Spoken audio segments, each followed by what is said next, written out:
മുകളിലോട്ടൊക്കെ അത്യാവശ്യത്തിന് കുറച്ച് ഞെരുക്കമുണ്ട്. പക്ഷെ അത് താഴോട്ട് പോകുന്തോറും ഞെരുക്കം കുറഞ്ഞ് കുറഞ്ഞ് ഒരുമാതിരി നൂല് പോലെ ആയിക്കൊണ്ടിരിക്കുകയാണ്. തുമ്പറ്റത്തോട് ഒട്ടും ഞെരുക്കമില്ല. വാല് പോലെ കിടക്കുകയാണെന്ന് പരാതിയുള്ള ഒരുപാട് പേരുണ്ട്. അവർക്ക് വേണ്ടി കഴിഞ്ഞ ദിവസം ഞാൻ ഒരു വീഡിയോ ഇട്ടിട്ടുണ്ടായിരുന്നു. ആ വീഡിയോ കാണാത്തവർ ഒന്ന് കണ്ടിട്ട് ഈ വീഡിയോ ഒന്ന് കാണണേ. ആ വീഡിയോയിൽ ഞാൻ പെട്ടെന്ന് ഹെയർ ഗ്രോത്ത് ഉണ്ടാവാൻ വേണ്ടിയിട്ട് ഒരു ഹെയർ പാക്ക് പറഞ്ഞു തരാമെന്ന് പറഞ്ഞിട്ടുണ്ടായിരുന്നു. അപ്പോൾ ആ ഹെയർ പാക്കാണ് ഈ വീഡിയോയിൽ കാണിക്കാൻ വേണ്ടിയിട്ട് പോണത്. ഹെയർ പാക്ക് ഇടുന്നതിന് മുന്നേ ആയിട്ട് നമ്മൾ എണ്ണയാണ് ഉപയോഗിക്കാൻ വേണ്ടി പോണത്. ഇത് ഞാൻ രണ്ടാമത് കാച്ചിയ എണ്ണയാണ്. ഇതുണ്ടാക്കുന്ന വീഡിയോയും ഞാൻ എൻ്റെ ചാനലിൽ ഇട്ടിട്ടുണ്ട്. കയറി നോക്കിയാൽ മതി. അപ്പോൾ ആ വീഡിയോയുടെ താഴെ കുറച്ചൊരു കമൻറ്റ് വെച്ചിട്ടുണ്ടായിരുന്നു. ഇതിൻ്റെ അടിയിൽ വരുന്ന മട്ടി ഞാൻ എന്ത് ചെയ്യുമെന്ന്. ആ മട്ടി ഞാൻ കളയത്തില്ല, ഇതുപോലെ മാറ്റി വെച്ചിരിക്കും. അതിൻ്റെ അകത്തോട്ടാണ് എണ്ണ ഒഴിച്ചൊഴിച്ച് പിന്നെ മുടിയിൽ തേക്കാറ്. അതുമാത്രമല്ല, അത് സ്റ്റോർ ചെയ്ത് വെച്ചിരിക്കുന്ന ആ ബോട്ടിലിൽ ഞാൻ കുറച്ച് മട്ടി ഇടാറുണ്ട്.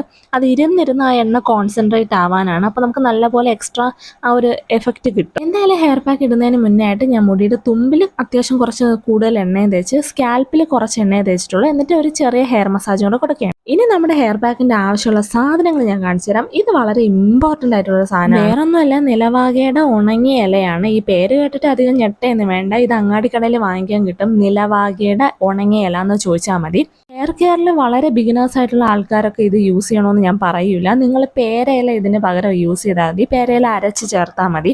പക്ഷേ ഇത് കുറച്ച് അഡ്വാൻസ്ഡ് ആയിട്ടുള്ളൊരു ഹെയർ കെയർ ആണ്. അതുകൊണ്ട് അത്യാവശ്യം കുറേ നാളായി ഹെയർ കെയർ ചെയ്യുന്ന ആൾക്കാർക്ക് ധൈര്യമായിട്ട് ഇത് യൂസ് ചെയ്യാം. അതുമാത്രമല്ല, ഇത് ഭയങ്കര സ്ട്രോങ്ങും ആണ്. അതുകൊണ്ട് പെട്ടെന്ന് മുടി വളരും. പിന്നെ വേണ്ടത്, നമ്മൾ തലേന്ന് കഞ്ഞിവെള്ളം എടുത്ത് മാറ്റി വയ്ക്കുക. അതിൻ്റെ അകത്ത് ഒരു 1/2 സ്പൂൺ കരിഞ്ജീരകം കൊണ്ട് ഇട്ടിട്ട് മാറ്റി വയ്ക്കുക. അപ്പോൾ പിറ്റേ ദിവസം ആകുമ്പോൾ ആ കഞ്ഞിവെള്ളം പുളിച്ച് കിട്ടും. ആ കഞ്ഞിവെള്ളം എടുത്ത് കുറച്ച് പോർഷൻ എടുത്തിട്ട് അതിൻ്റെ അകത്തോട്ട് ഒരു 1-1.5 പിടി ഞാൻ ഈ നിലവാകയുടെ ഇല ചേർത്ത് കൊടുക്കുന്നുണ്ട്. എൻ്റെ മുടിയുടെ അളവാണിത്. നിങ്ങൾക്ക് കുറച്ചുകൂടെ കുറവാണ് മുടിയെങ്കിൽ ഇതിൻ്റെ പകുതിയൊക്കെ എടുത്താൽ മതിയായിരിക്കും. നിങ്ങളുടെ മുടിയുടെ അളവിനനുസരിച്ച് എടുത്താൽ മതി. ഒരുപാട് എടുത്ത് യൂസ് ചെയ്യണമെന്നില്ല. ഞാൻ പറഞ്ഞില്ലേ, ഇതൊരു സ്ട്രോങ് ഇൻഗ്രീഡിയൻ്റ് ആണ്. അപ്പം അതിനനുസരിച്ച് യൂസ് ചെയ്താൽ മതി. എന്തായാലും നിങ്ങളൊരു 2 സ്പൂണൊക്കെ എടുത്തോളൂ. പിന്നെ ഞാൻ ഇത് അരയ്ക്കുന്ന കൂട്ടത്തിൽ തന്നെ ഈ കഞ്ഞിവെള്ളം എടുത്ത് കളയുന്നൊന്നുമില്ല. ബാക്കി നമുക്ക് ആവശ്യം വരും. ഇതുപോലെ അരച്ച് കഴിയുമ്പോഴത്തേനും ഇത് ഇത്തിരി കട്ടിയായിട്ടായിരിക്കും ഉണ്ടാവുക. അപ്പം നമുക്ക് ഇടയ്ക്കിടയ്ക്ക് കഞ്ഞിവെള്ളം ഒഴിച്ചൊഴിച്ച് ഡൈല്യൂട്ട് ആക്കിയിട്ട് വേണം നമ്മുടെ തലയിൽ തേക്കാൻ വേണ്ടിയിട്ട്. ഈ അരഞ്ഞ് കഴിയുമ്പോൾ നമ്മുടെ ഇലയുടെ തണ്ടും പിന്നെ കരിഞ്ജീരകത്തിൻ്റെ പൊടിയൊക്കെ കാണും. അപ്പോൾ നമ്മളത് വേണമെങ്കിൽ ഫിൽറ്റർ ചെയ്തിട്ട് യൂസ് ചെയ്യാം. എനിക്ക് ഫിൽറ്റർ ചെയ്യാൻ മടിയായതുകൊണ്ട് ഞാൻ ചെയ്യാത്തത്. നിങ്ങൾ ഫിൽറ്റർ ചെയ്തിട്ട് യൂസ് ചെയ്താൽ മതി, മുടി കൊഴിച്ചിലുള്ളവർ പ്രത്യേകിച്ചും.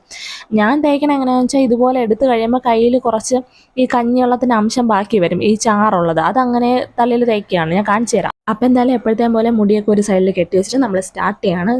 ഈ തേക്കണൊക്കെ ഞാൻ എല്ലാ വീഡിയോയിലും കാണിക്കാറുള്ളതുകൊണ്ട് ഇനി എടുത്തെടുത്ത് അത് പറയുന്നില്ല. ഓരോ സെക്ഷനായിട്ട് കുഞ്ഞു സെക്ഷനായിട്ട് എടുത്തിട്ട് വേണം തലയോട്ടീനെ തേക്കാൻ വേണ്ടിയിട്ട്. പിന്നെ ചെറിയൊരു വ്യത്യാസം ഉണ്ടെന്നുള്ളത്, നമ്മൾ ഇനി ചെയ്യുന്ന ഹെയർ കെയർ അല്ലെങ്കിൽ ഹെയർ മാസ്കുകളൊന്നും മുടിയുടെ തുമ്പത്തോട്ടൊന്നും ഇടുന്നില്ല, സ്കാൽപ്പിൽ മാത്രമേ ഇടുന്നുള്ളൂ. അതിന് കാരണം എന്താണെന്ന് വെച്ചാൽ, തുമ്പത്തോട്ട് ഒരുപാട് നനവുള്ള ഹെയർ മാസ്കുകൾ ഇട്ട് കഴിഞ്ഞാൽ മുടി അധികമായിട്ട് ഡാമേജ് ആവും. തൈര്, തേങ്ങാപ്പാൽ ഒക്കെ ആണെങ്കിൽ ഈ ഒരു പ്രശ്നമില്ല, നമുക്ക് മുടിയുടെ തുമ്പത്തോട്ട് യൂസ് ചെയ്യാം. അല്ലാത്തതൊക്കെ നമുക്ക് സ്കാൽപ്പിൽ മാത്രം യൂസ് ചെയ്താൽ മതി. പിന്നെ കഞ്ഞിവെള്ളം ആണെങ്കിലും കുളിക്കാൻ നേരത്ത് നമുക്കിങ്ങനെ തലയിൽ കൂടെ ഒഴിച്ച് കഴുകി ഇറക്കി കളയാം, അങ്ങനെ പ്രശ്നമില്ല. പിന്നെ ഈ ഹെയർ മാസ്കിൻ്റെ കാര്യം പറയുമ്പോൾ നമ്മൾ എല്ലാവരെയും പരിഗണിക്കണമല്ലോ. അപ്പോൾ ഹോസ്റ്റലിലുള്ള ആൾക്കാരാണെങ്കിലും ഈ ജോലിയൊക്കെ കഴിഞ്ഞ് വരുന്ന ആൾക്കാരാണെങ്കിലും നിങ്ങൾക്ക് തീരെ സമയം കാണത്തില്ല. പിന്നെ ഈ തണുപ്പൊന്നും പറ്റാത്ത ആൾക്കാർ, ഒരുപാട് നേരം തലയിൽ വെക്കാൻ പറ്റാത്ത ആൾക്കാർ, അങ്ങനെയുള്ള ആൾക്കാരുണ്ടല്ലോ, അവർക്ക് എല്ലാവർക്കും കൂടെ ചേർത്തിട്ട് ഞാൻ ഒരൊറ്റ റെമഡി പറയാണ്. ഈ സാധനം നമ്മൾ മിക്സിയിലിട്ട് അടിച്ചിട്ട് അരിച്ചെടുക്കുമല്ലോ. അരിച്ചെടുത്തത് കുറച്ച് കൂടുതൽ വെള്ളം വേണം. ഒരു കപ്പിനോളം അളവിന് നമുക്ക് ഈ ഒരു നമ്മുടെ ഹെയർ പാക്ക് വേണം. അപ്പോൾ അത്രത്തോളം കഞ്ഞിവെള്ളം കരുതിക്കോളും. എന്നിട്ട് നമ്മൾ എന്ത് ചെയ്യുകയെന്ന് വെച്ചാൽ, കുളിക്കാൻ കയറുമ്പോഴത്തേനും നമ്മൾ നേരെ ഈ ഹെയർ മാസ്ക് തലയിലോട്ടങ്ങ് ഒഴിക്കുക. നമ്മൾ കുളിക്കുന്ന പോലെ അങ്ങ് ഒഴിക്കുക. എന്നിട്ട് സ്കാൽപ്പിൽ എത്ര എത്തിയെന്ന് ഉറപ്പ് വരുത്തണം. എന്നിട്ട് മുടി ജസ്റ്റ് ഒന്ന് കെട്ടി വയ്ക്കുക. ശേഷം കുളിക്കുക, സോപ്പൊക്കെ തേച്ചൊന്ന് കുളിക്കുക. ആ കുളിച്ച സമയം കൊണ്ടിട്ട് നമ്മളെ ഹെയർ പാക്ക് കുറച്ചൊന്ന് തലയിൽ പിടിക്കുമല്ലോ. അതിനുശേഷം നമുക്ക് ആ ഹെയർ പാക്ക് കഴുകി ഇറക്കി കളയാം. കഴുകി ഇറക്കിയാന്ന് വെച്ചാൽ വെറുതെ പ്ലെയിൻ വെള്ളത്തിൽ ഒന്ന് കഴുകി കളയാം. സോപ്പോ അല്ലെങ്കിൽ ഷാമ്പോ ഒന്നും ഉപയോഗിക്കേണ്ട. എന്നിട്ട് ലാസ്റ്റ് വേണമെങ്കിൽ ഒരു കണ്ടീഷണറും കൂടെ ഉപയോഗിക്കാം. ഡ്രൈ ഹെയർ ആയിട്ടുള്ളവർ പ്രത്യേകിച്ചും കണ്ടീഷണർ ഉപയോഗിക്കണം.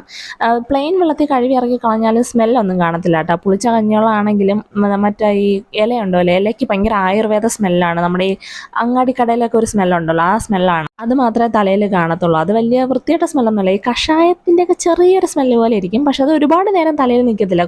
കുളിച്ചിറങ്ങി കുറച്ച് കഴിയുമ്പോൾ അതൊക്കെ പോകും. ഇപ്പം ഞാൻ മുടി ഫുള്ളും ഹെയർ മാസ്ക് അപ്ലൈ ചെയ്തതിന് ശേഷം ചെറിയൊരു മസാജും കൊടുത്തിട്ടുണ്ട്. ഇപ്പം ഞാൻ കാണിച്ചല്ലോ, ഈ മട്ടി ഞാൻ ഉപയോഗിക്കണില്ല എന്ന് പറഞ്ഞല്ലോ, ഇത്രയും മട്ടി ബാക്കി വന്നിട്ടുണ്ട്. എനിക്കങ്ങനെ ഉപയോഗിക്കാൻ അറിയാമെന്നുള്ളതുകൊണ്ടാണ് ഞാൻ ചെയ്തത്.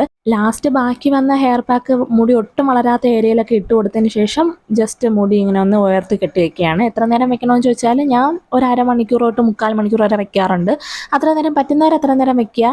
അല്ലാത്തവർ ഒരു 15 മിനിറ്റെങ്കിലും വെക്കുക. ബാക്കിയുള്ളവരുടെ കാര്യം ഞാൻ പറഞ്ഞല്ലോ, കുളിക്കാൻ നേരത്ത് ചുമ്മാ ഇങ്ങനെ മുടിയിൽ കഴുകി ഇറക്കി വെച്ചാൽ മതി. എന്നിട്ട് കുളിച്ച് തീരുമ്പോൾ അങ്ങ് കഴുകി കളഞ്ഞാൽ മതി. അപ്പോൾ ഇന്നത്തെ വീഡിയോ ഇത്രയുള്ള. വീഡിയോ ഇഷ്ടപ്പെട്ടാൽ ലൈക്ക് ചെയ്യുക, സബ്സ്ക്രൈബ് ചെയ്യുക, കമൻറ്റ് ചെയ്യുക.